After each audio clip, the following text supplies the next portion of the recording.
We're now in 2025. The year of Shadow is now over and we're into the year of, well, no one as of yet. Don't worry, bud. Your time will come, I promise. But it cannot be understated that this was a hell of a success. Not only has it proven just how popular of a character Shadow is, despite Sega having him benched for years, but it's also been the year of the most critical success that the Sonic franchise has seen in a very, very long time, with Shadow Generations and Sonic Movie 3 both doing hella well. So I think it's safe to assume that Shadow won't be going anywhere. It would be foolish of them to bench him again purely from a business perspective, but at the same time, you can't oversaturate him, because ultimately, the main guy is still Sonic, and it will always be Sonic. But it does beg the question, where are they going to take Shadow now? What are they planning to do with him? Well, I have a few ideas, theories, some possibly likely, others not so much. Let's have a little gander. This feels to me both extremely likely and yet extremely unlikely at the same time. We know that Sonic Frontiers 2 is in development, whether it be called that I don't know, but either way, this is code for the next entry in the mainline Sonic series. Putting Shadow in a key role in the next Sonic game is the most obvious way to go. The Final Horizon show that Sega are relaxing their restrictions on having Sonic's friends be playable in the series again, and between Shadow Generations and Shadow being put into Dream Team, it does feel like we're gearing up for the next installment of Shadow's story post-Forces. I would really like for them to take what they've corrected about the direction of the character and have him work alongside Sonic properly for the first time since Sonic 06.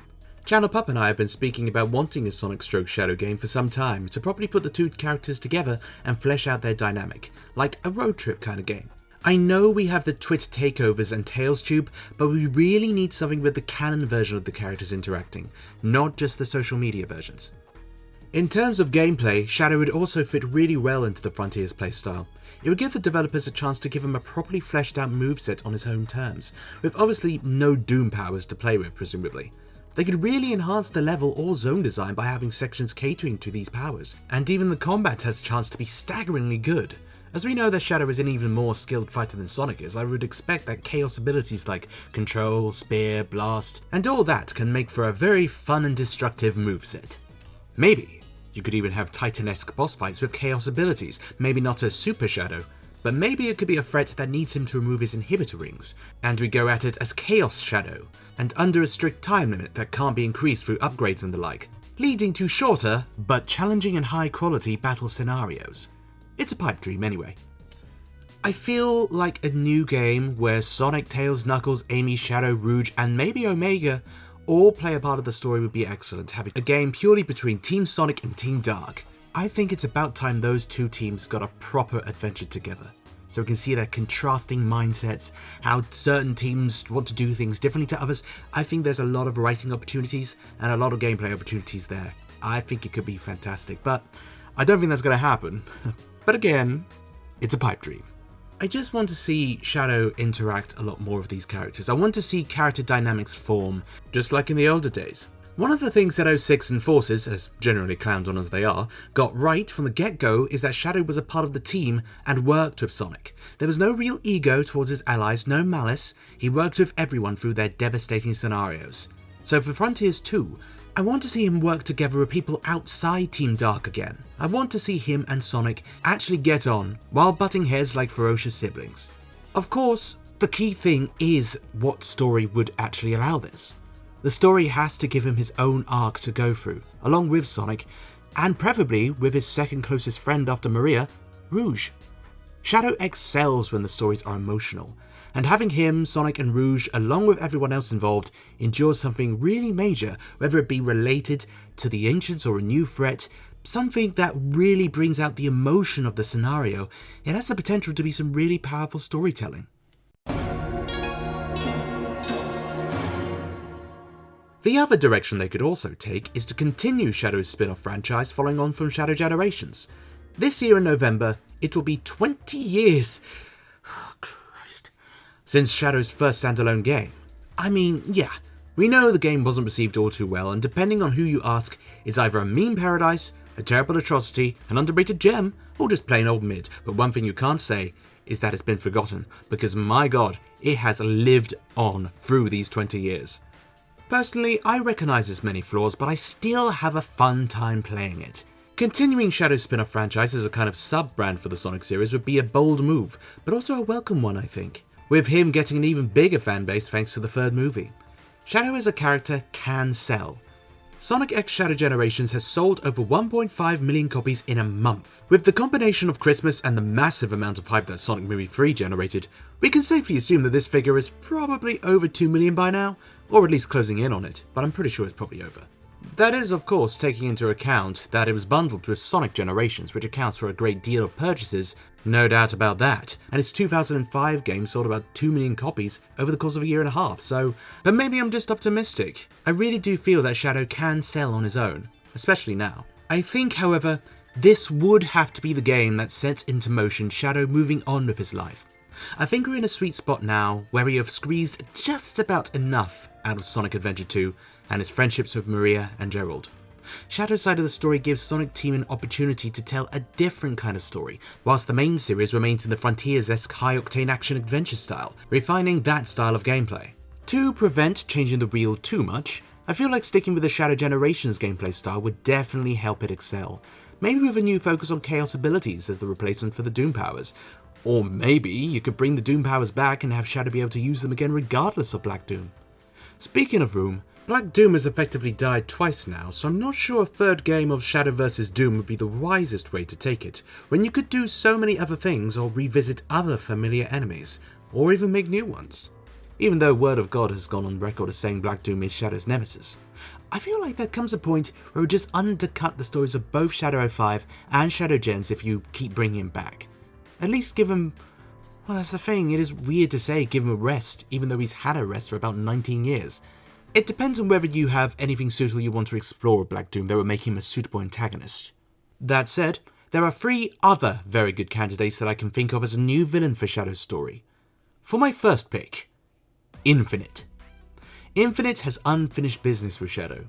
The root of Force's entire war is partially Shadow's doing, and the direction that Infinite's life took on is entirely down to Shadow. Infinite was, as far as Forces went, a compelling villain until Eggman snuffed him out. There is definitely a revenge plotline to be had here that episode Shadow didn't entirely fulfill. It was always a little odd that Sonic was the main focus of Infinite's rampage even when Shadow came back into the picture, even though that 6-month gap where Shadow was nowhere to be seen was a bit odd, but there is a shed load of untapped potential with Infinite. There is a lot more for him to do. And plus, if they can keep bringing back Zavok, there is no reason as to why Infinite is any worse of a choice. Think about it. Chaos powers or Doom powers versus the Phantom Ruby? Or some Phantom Ruby equivalent? We could be in for some trippy shit. Their final confrontation could be the stuff of legend, and we could have some proper personal beef between the two finally hashed out. It could be a massively cool parallel for Infinite to put Omega and Rouge's lives on the line in vengeance for how Shadow took out his old squad. Next up, the obvious choice, Mephiles the Dark.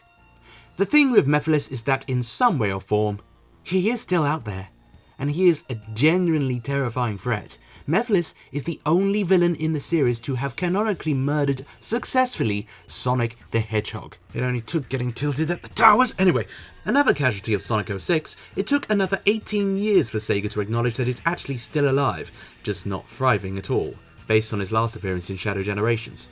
There is a very strong chance that he could be made alive again. Mephiles is desperate to live. He's perhaps the only person who still remembers the events of Sonic 06, besides maybe Sonic himself. Though the evidence for that is still tenuous at best. But what if he came back and became a threat again? I think there's more than enough story for that.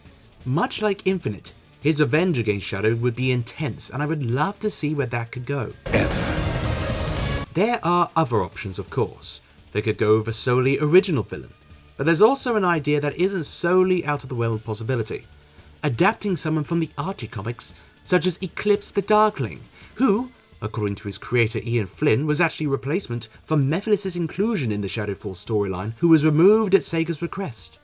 Eclipse is effectively the Black Arms equivalent of Shadow. Known as the ultimate alien and created some time after Shadow 5, he was designed to kill Shadow. But of course, he's still very much his own person, initially wishing to bring back Shadow to their cause, even if it's through mind control. He fails, and this leaves Eclipse, along with the Dark Arms, a race harvested from the Wisps, as some of the last of their kind. I feel this could align with the storyline post-Shadow Generations quite well. Eclipse is a powerful creature, and he was also created by Ian Flynn, the man who is writing the stories for Sonic games these days. He could make it fit if Sega gave him the green light, you never know. Now, that is what I think could happen with Game Shadow. What about Movie Shadow?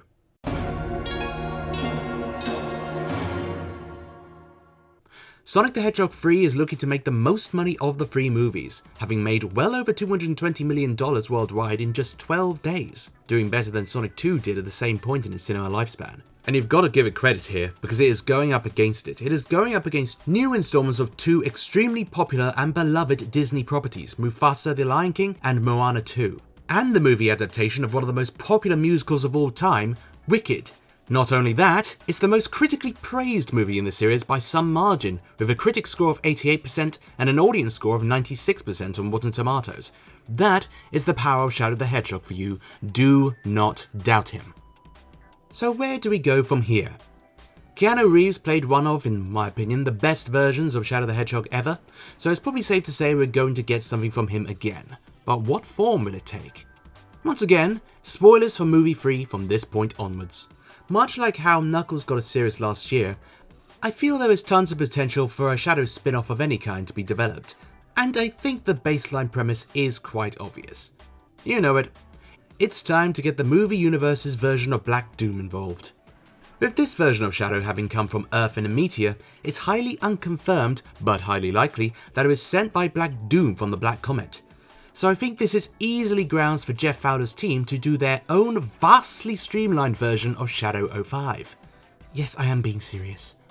The basic premise of Shadow meeting the one who created him, you could actually do in a series if it isn't going to become a point for the naturally Sonic-focused movies.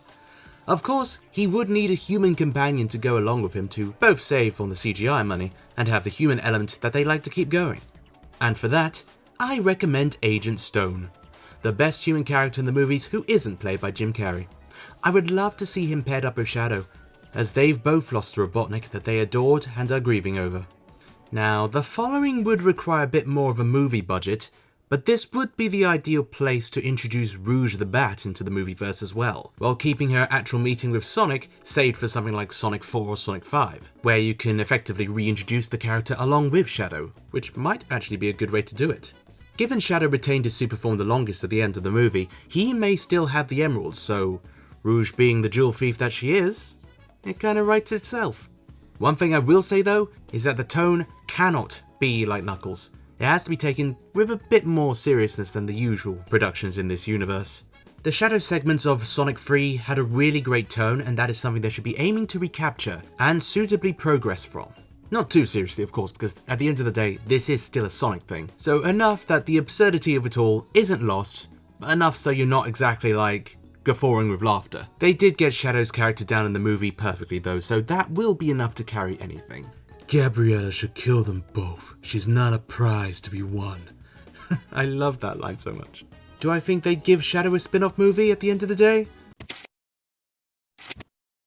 I don't know. I feel the movies are going to be reserved for Sonic and the main storyline, and the series reserved for the special new focus character and their human buddy who will end up being the real focus, and whatever side plot they want to engage on.